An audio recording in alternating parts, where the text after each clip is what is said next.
I think most people can agree that one of the coolest things about fantasy stories are the epic battles. That's because not only do you get to see castles, trebuchets, soldiers hitting each other with swords, and heroes fighting one-on-one in single combat, stuff that's in most historical movies and TV, but you also get magic and dragons and scenarios constructed solely to be the coolest and most thematic thing that the author could think of.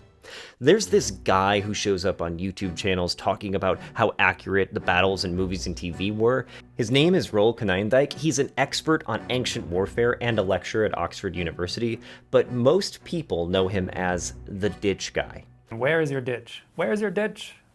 You gotta have a ditch. Otherwise they're gonna run those siege towers right up to your wall. You know this. And obviously Jerusalem at the time did have a ditch, and it had a pre-wall and another ditch.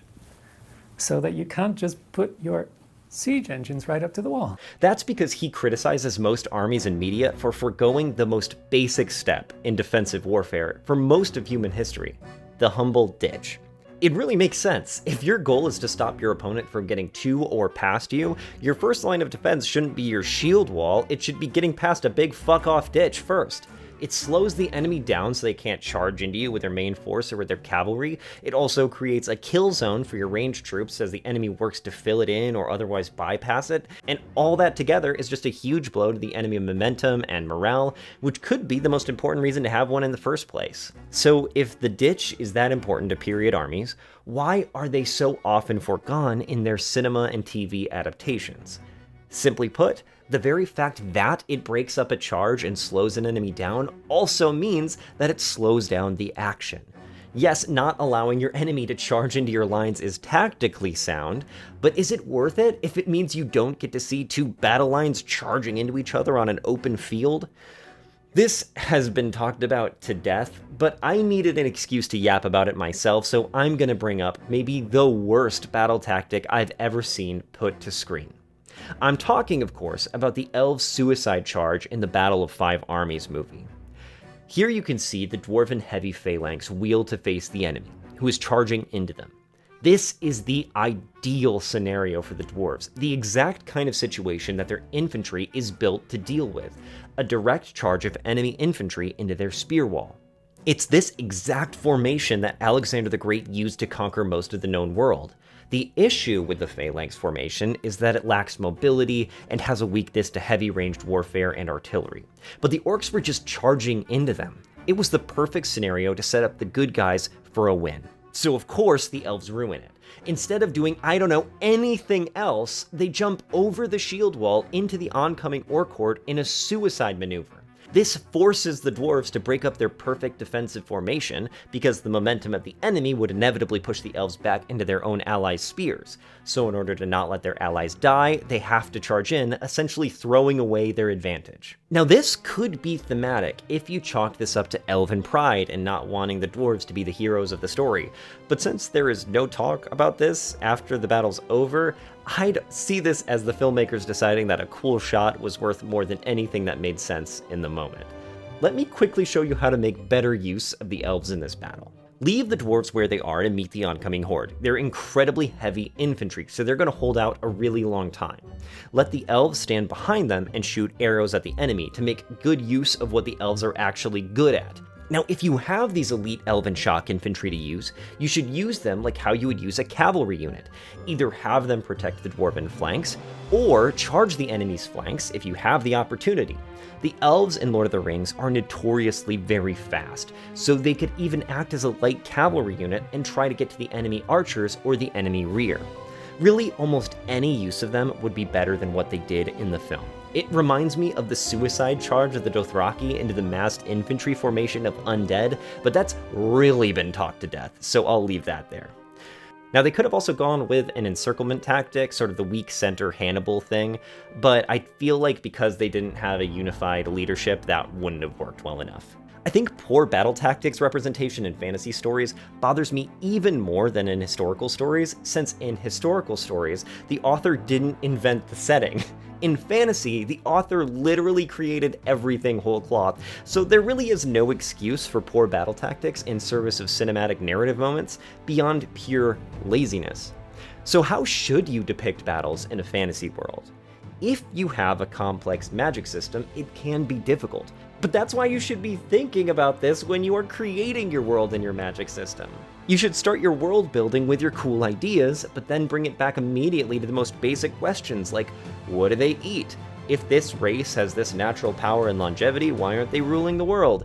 If this spell existed, what would people actually use it for day to day? If you don't answer questions like this when you're developing your world, you're setting yourself up for Hogwarts-sized plot holes. Now, sometimes plot holes don't really matter if your story isn't about that. For instance, if you're writing fantasy Regency romance and it doesn't concern itself with geopolitics, people could forgive you for adding a spell to it that would have allowed a fantasy Napoleon to easily just take over the world. Or would they forgive that? It depends. For me, it comes down heavily to verisimilitude. Does your world offer enough possible answers to the questions your world building brings up? Because if that spell existed that allowed Napoleon to take over, but other spells exist that could have potentially countered it, you don't have to specifically answer that in your story. Your world building is doing it for you. People will just argue about it on Reddit and grant your story more longevity. But if there is literally no reason why something wouldn't have happened, given your world building besides that wasn't what your story is about, you're gonna have problems. You can justify anything in your world with enough work, but it's a balancing act of making sure that your fix doesn't break something somewhere else. That's why it's better to be on top of these things and thinking about it at the very top of your world building. So if you were to translate these concepts of verisimilitude to a world where the powers people have in Dungeons & Dragons exist, how would an army even fight? When a spell like Fireball exists, would units still fight in tight clusters? If there are Griffin Riders from Waterdeep, would that give them an uncounterable advantage against other city-states should they come to blows?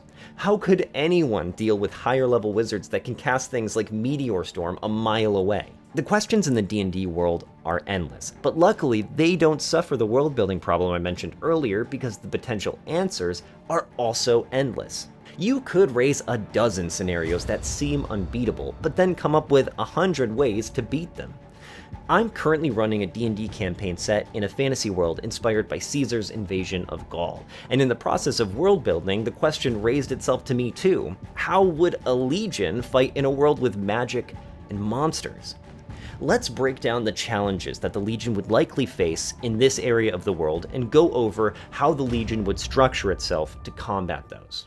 First, magic. It's definitely a big problem. It's unpredictable and could be used to quickly break battle lines and morale, things the Legion needs to maintain, especially when they're fighting enemies who number much greater than them. A Legion is about 5,500 soldiers, subdivided into 10 cohorts of around 480 soldiers, subdivided again into centuries of about 80 soldiers. Each century would have a standard bearer, which in history was meant to provide everything from cohesion to morale. But in this world, it has one more function. It provides an anti-magic shield that extends over the century in combat. Now, these standards were magic items created by a cult of mysteries deep within the Republic and distributed to the legions as eagles to top their standards. Beyond being a symbol of their honor, this eagle now means so much more to the soldiers of the Legion. It's their lifeblood. Without the eagle, enemy magicians can now work freely on them. The thing about magic in D&D is at lower levels, which most in-world spellcasters are, magic is a pretty short-range tool. Fireball has a range of about 150 feet. A longbow has a range of around 600 feet in-game, and in real life, it could be closer to 1,000 feet. Now granted, Roman legions weren't the biggest utilizers of the bow and arrow, preferring slings and javelins, but their auxiliary forces used them a lot, as did their Gallic enemies in this period.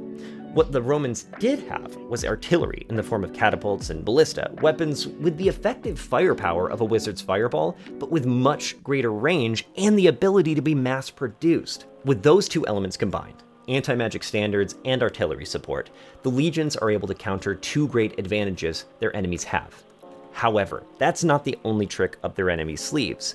The other major component of ancient warfare was cavalry superiority, and in a world with flying mounts and bird races, we also need to consider air superiority. As we mentioned, the legions typically don't use large numbers of archers outside of auxiliary forces, which means that their enemies could use Aarakocra forces to constantly harass the legions from the air. The legion could deal with this in a few ways. 1. When fighting an enemy with Aarakocra, they can employ a greater number of archer auxiliaries. 2. We could introduce an elite griffin riding unit to the Legion, but I'd imagine their numbers would be small and they'd need to be used very strategically on the battlefield. A commander would likely be loath to risk them in small skirmish operations. So 3. The Legions could employ their own Aarakocra auxiliaries. This, combined with the additional archer auxiliaries, would be most likely the direction that the Legion would take, because it's essentially what they did historically when dealing with enemies that had cavalry superiority. They just hired cavalry to do the job for them. Of course, there are really interesting dynamics at play when you rely heavily on auxiliaries to counter your enemies. If the auxiliaries are coming from cultures similar to your enemies, and it becomes more obvious that your goals are less protect the borders of the Republic and more take over a huge swath of new territory, the source of those auxiliaries might dry up and join the enemy, putting the Legion in a situation where they may need to import new auxiliary forces from further corners of the Republic, which means more cost and more time to replenish forces. One advantage that the enemies of the Legion in this region have that would be difficult to overcome are the Druids. The ability to weaponize the land, both flora and fauna, would be an impressive tool, especially in guerrilla warfare. They could quickly grow food to feed an army, communicate between forces using animal messengers, and create difficult terrain to guard retreats. They could summon animals to harry Legion outriders. This is the main strength of a fantasy Gallic analog, and it's a strategy I could see Vercingetorix using since he was famous for his guerrilla-style war against Caesar.